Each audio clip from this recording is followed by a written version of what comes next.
ఇదేనండి గోల్కొండ కోట satellite view. 10 కిలోమీటర్ల చుట్టుకొలత కలిగి 6 దర్వాజాలతో ఉన్న వెలుపలి గోడ కలిగిన పటిష్టమైన దుర్గం గోల్కొండ. ఈ 10 కిలోమీటర్ల కోట గోడ లోపల ఎత్తైన గుట్టలపై శత్రు దుర్భేద్యంగా ఉండేది గోల్కొండ కోట. పదండి ఈ గోల్కొండ కోట చరిత్ర ఏంటో చూద్దాం. ఇదేనండి టికెట్ కౌంటర్. ఇక్కడున్న క్యూఆర్ కోడ్ని స్కాన్ చేసి 20 రూపాయలు సెండ్ చేస్తే ఆన్లైన్లో టికెట్ పొందొచ్చు. లేదు అంటే ఇక్కడున్న ఆఫ్లైన్ కౌంటర్లో 25 రూపాయలు చెల్లించి కూడా టికెట్ పొందొచ్చు. ఇదే గోల్కొండ మ్యాప్. ఈ ఎల్లో సర్కిల్లో కనిపిస్తున్నదే ప్రధాన ద్వారం. దీన్నే బాలాహిస్సార్ దర్వాజా అంటారు. ఈ బాలాహిస్సార్ దర్వాజా దీని పరిసర ప్రాంతాలని మొదటగా ఎక్స్ప్లోర్ చేద్దాం. ఈ కోట ప్రాంగణంలోకి ఎంటర్ అవ్వగానే మనకి పటిష్టమైన కోట ముందు భాగం కనిపిస్తుంది. ఈ నిర్మాణంలో స్పష్టంగా ఇండో ఇస్లామిక్ శైలిని చూడొచ్చు. కింది భాగంలో ఉన్న ఈ రాతి చెక్కడాలు హిందూ శైలిలో నిర్మిస్తే, పై భాగంలో ఉన్న అర్ధచంద్రాకారపు నిర్మాణాలు ఇస్లామిక్ శైలిలో ఉండటాన్ని చూడొచ్చు. ఇది ప్రధాన ద్వారం లేదా బాలాహిస్సార్ దర్వాజాకి ఎదురుగా ఉన్న కోట రక్షణ బురుజు. ఇది నేటికి ఎంత పటిష్టంగా ఉందో చూడండి. ఇదే బాలాహిస్సార్ దర్వాజా. బాలాహిస్సార్ అంటే పర్షియన్ భాషలో ఎత్తైన ప్రదేశంలో ఉన్న కోట అని అర్థం. ఇక్కడ చూడండి, ఈ అందమైన ఇస్లామిక్ శైలిలో నిర్మించిన ఈ కళాకృతులు నేటికి చెక్కు చెదరకుండా దర్శనమిస్తూ ఉన్నాయి. కుతుబ్ షాహీ రాజులతో పాటు శివాజీ, ఔరంగజేబ్ లాంటి చక్రవర్తులకు స్వాగతం పలికిన ఈ ప్రధాన ద్వారం లేదా బాలాహిస్సార్ దర్వాజా నేటికి చెక్కు చెదరకుండా ఉంది. ఈ ద్వారం దాటగానే మనకి క్లాపింగ్ పాయింట్ ఉంటుంది. ఈ ద్వారం దగ్గరికి ఎవరైనా రాజులు, రాజప్రతినిధులు లేక శత్రువులు వచ్చినప్పుడు ఇక్కడ నిలబడి చప్పట్లు చరచటం ద్వారా కోట చిట్ట చివరి భాగమైన దర్బార్లోకి ఆ శబ్దం వినిపించి కోటలోని వారు అప్రమత్తమయ్యేవాళ్ళు. కోటలోకి ప్రవేశించగానే ఈ పిరంగి కోటలోకి ప్రవేశించే శత్రువులను గురిపెడుతున్నట్టుగా కనిపిస్తుంది. ఈ రోజుకి చాలా నున్నగా, ఆకర్షణీయంగా గతాన్ని గుర్తు చేస్తూ ఉంది. ఇక్కడి నుంచి ముందుకెళ్తే కోటలో ఉన్న నిర్మాణాలను వివరిస్తూ ఒక సైన్ బోర్డును చూడొచ్చు. ఇక్కడ నుండి కొద్దిగా ముందుకెళ్తే మ్యాప్లోని ఎల్లో సర్కిల్లో కనిపించే ప్రాంతానికి చేరతాం. ఇది గోల్కొండలోని ప్రధాన వీధి. ఈ వీధికి రెండు పక్కల దీర్ఘచతురస్రాకార నిర్మాణాలు కట్టారు. ఈ కుడివైపు నిర్మాణం గుర్రపుశాలగా ఉంటూ కోటను సందర్శించడానికి వచ్చే సందర్శకుల గుర్రాలను కట్టేసి ఉంచేది. ఈ ఎడమవైపు నిర్మాణం కోటలోకి వచ్చే వాళ్ళని తనిఖీ చేసే ఒక సెక్యూరిటీ చెక్. నాటికి నేటికి వచ్చిన మెరకలలో తేడా వల్ల ఈ ప్రవేశ ద్వారాలు మనకు పొట్టిగా కనిపిస్తున్నాయి. నిజానికి కట్టడాలు నాడు కార్యకలాపాలు నిర్వహించడానికి చాలా అనువుగా ఉండేవి. గోల్కొండ గురించి ఇంకా తెలుసుకునే ముందు అసలు ఈ కుతుబ్ షాహీలకు, ఢిల్లీని పరిపాలించే మొఘలులకు ఎందుకు వైరం వచ్చిందో తెలుసుకుందాం. షియా ముస్లింలైన కుతుబ్ షాహీలు, సున్నీ ముస్లింలైన మొఘలులు సహజంగానే విరోధులు. ఈ ఢిల్లీ సుల్తానులను ప్రతిఘటిస్తూ 169 సంవత్సరాలు గోల్కొండ రాజ్యాన్ని పరిపాలించారు ఈ కుతుబ్ షాహీలు.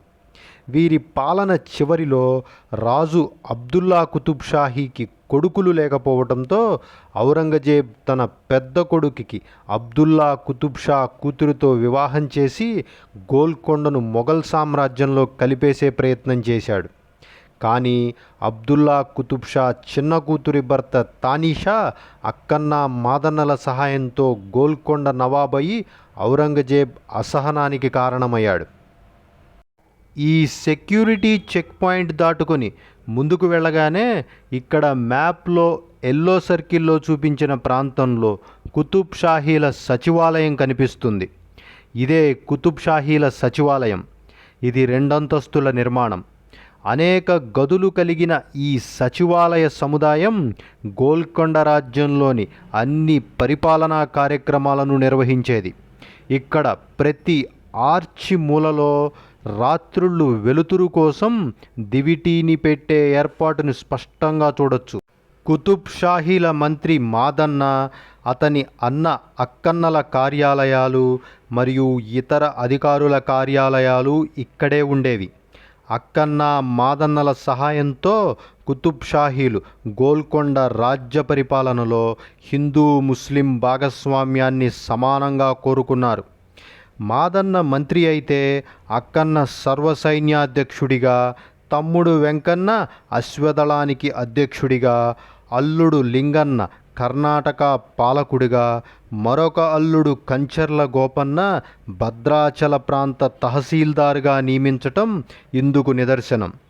ఈ కంచర్ల గోపన్ననే మనం భక్త రామదాసుగా పిలుచుకుంటాం. ఈ సచివాలయ ప్రాంగణం పక్కనే ఒక చిన్న మసీదుని చూడొచ్చు.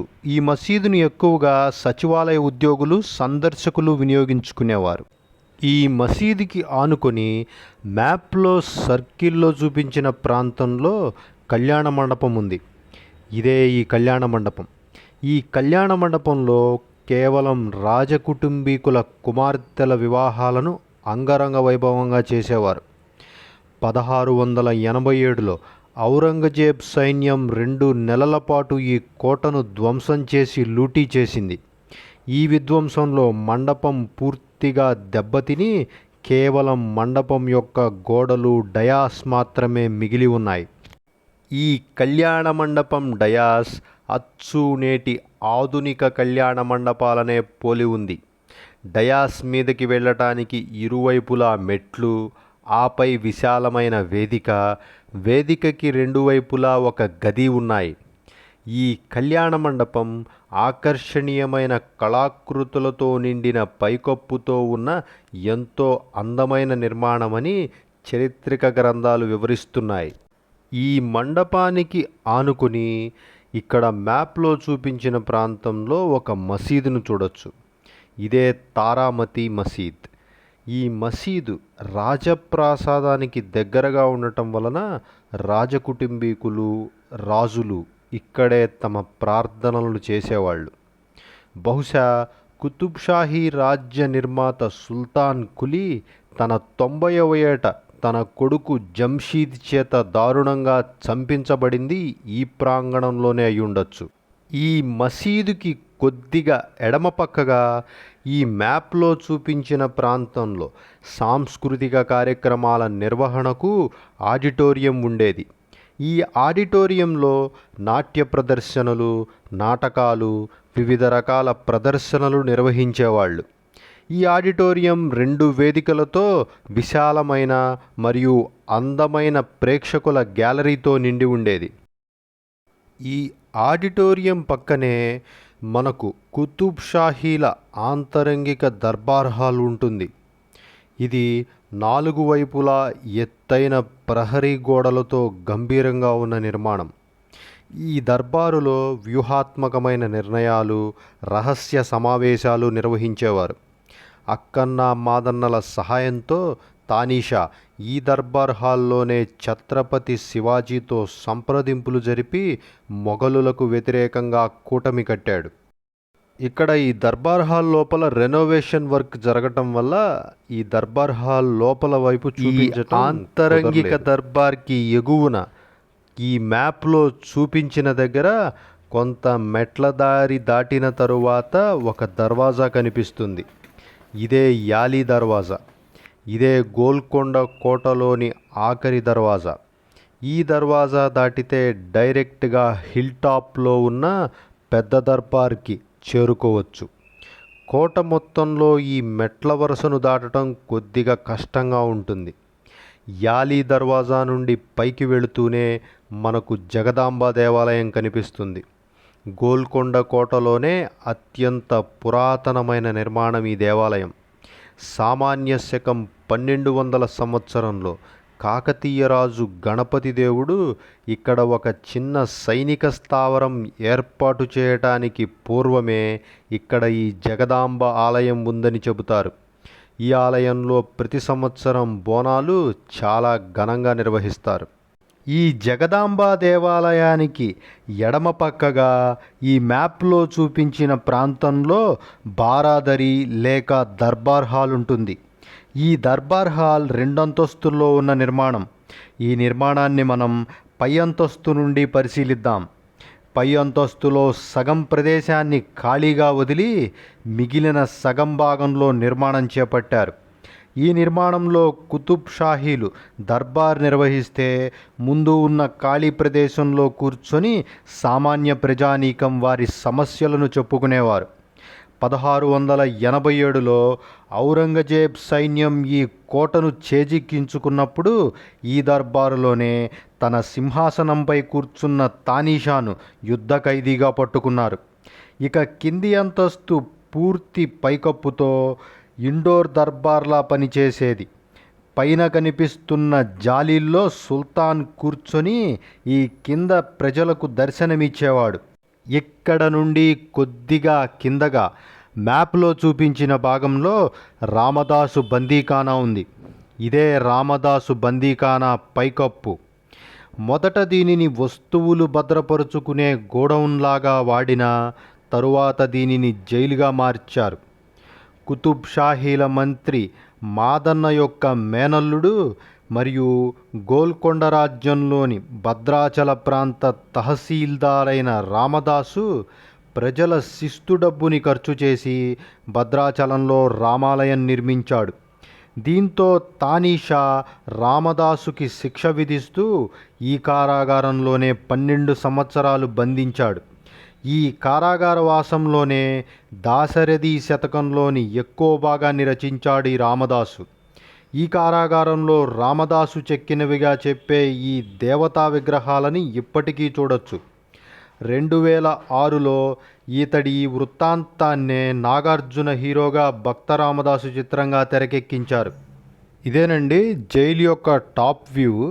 ఇక్కడ ఈ రంధ్రాలు కనిపిస్తున్నాయి కదా, ఈ రంధ్రాలు వెలుతురు కోసం ఏర్పాటు చేసిన రంధ్రాలు అన్నట్టు.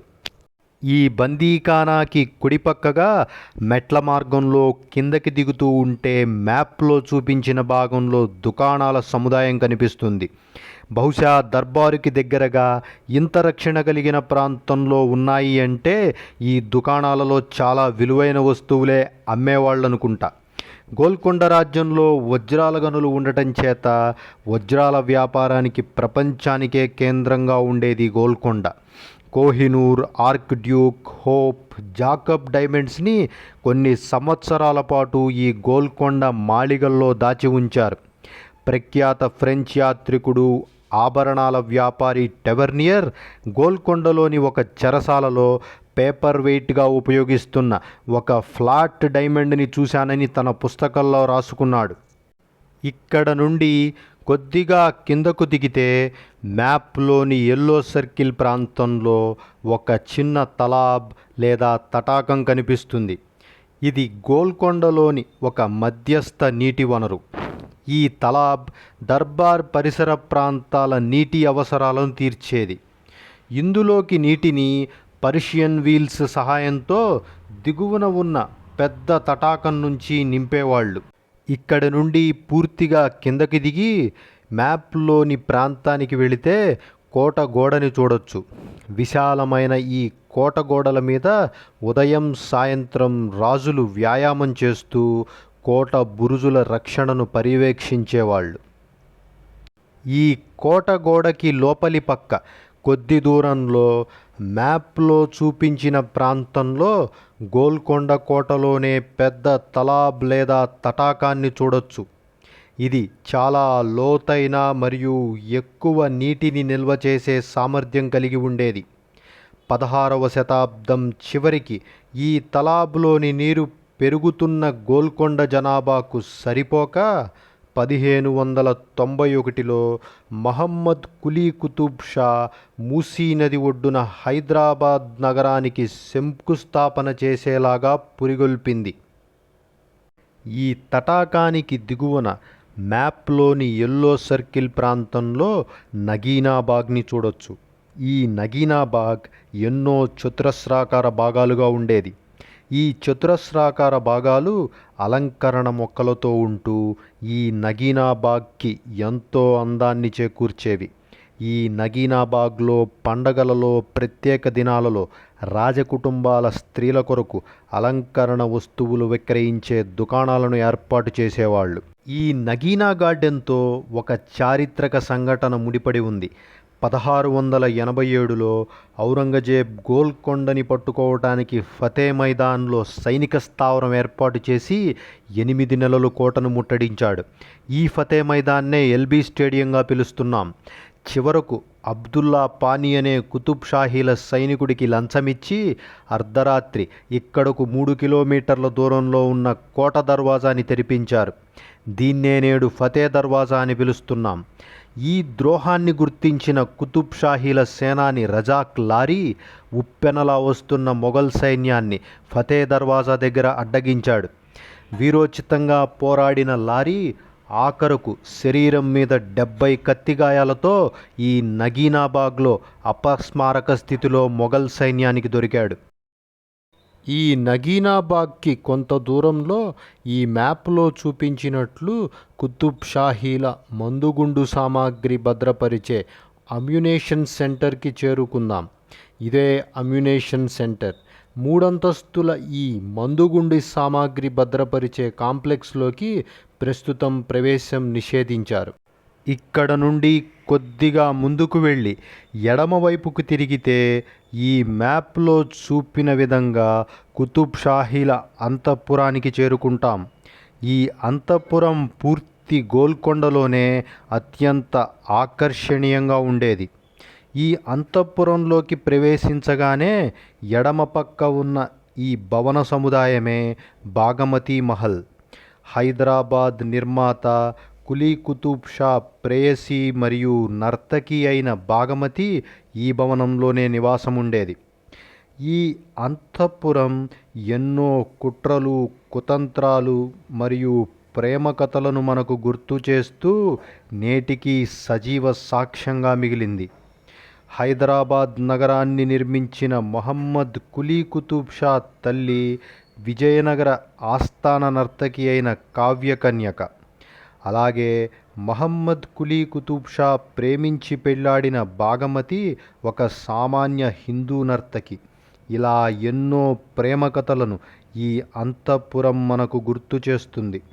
అలాగే కులీ కుతుబ్ షా బాగమతిల ఏకైక పుత్రిక హయత్ బక్షీ బేగంని గుట్టుగా రాకుమారుడిగా ప్రజలను నమ్మించిన వ్యూహాలు ఈ అంతఃపుర గదులలోనే పుట్టాయి.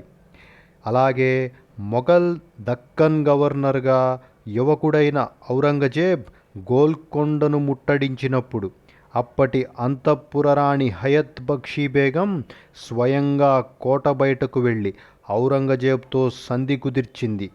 ఈ హయత్ బక్షీ బేగంని ప్రజలు ప్రేమగా మా సాహెబా అని పిలిచేవాళ్ళు. హైదరాబాద్లోని మాసాబ్ ట్యాంక్ ప్రాంతం ఈమె పేరు మీద ఏర్పడిందే. ఈ కుతుబ్ షాహీల అంతఃపుర వంటగదుల నుండి భారతదేశానికి పరిచయమైన షాహీ బిర్యానీ మరియు ఇతర షాహీ రుచులు నేటి హైదరాబాద్లో దొరకని చోటు లేదు. మరాఠా యోధుడు ఛత్రపతి శివాజీ కూడా కుతుబ్ షాహీల ఆతిథ్యం స్వీకరించి షాహీ రుచులు ఆస్వాదించినవాడే.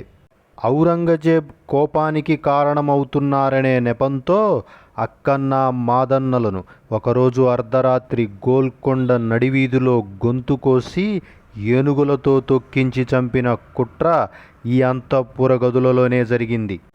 ఇక్కడి నుంచి మనం నేరుగా ఈ మ్యాప్లో చూపిస్తున్న ప్రాంతం అంటే మెయిన్ ఎంట్రన్స్కి రైట్ సైడ్ ఉన్న మార్చురీ బాత్ దగ్గరికి వెళ్దాం. ఇదేనండి మార్చురీ బాత్. ఇక్కడ రాజులు, రాజకుటుంబీకులు మరియు ఇతర రాజప్రతినిధులు చనిపోయినప్పుడు వారి అంతిమ సంస్కారాలను నిర్వహించడానికి ఒక ఏర్పాటు చేశారన్నమాట. ప్రస్తుతం కొద్దిగా రెనోవేషన్ వర్క్ జరుగుతూ ఉండటం వల్ల విజిటర్స్ని లోపలికి అనుమతించట్లేదు. ఇదేనండి ఆ మార్చురీ బాత్. ఇలా కోటలో అన్ని ప్రాంతాలను కవర్ చేసి గోల్కొండ ఫోర్ట్కి సెండ్ ఆఫ్ ఇచ్చి వెళ్ళిపోతున్నాను. మీరు మాత్రం అలా వెళ్ళిపోవద్దండి. దయచేసి నా ఛానల్ను సబ్స్క్రైబ్ చేయండి, షేర్ చేయండి, కమెంట్ చేయండి, అలాగే లైక్ కూడా చేయండి. Thank you.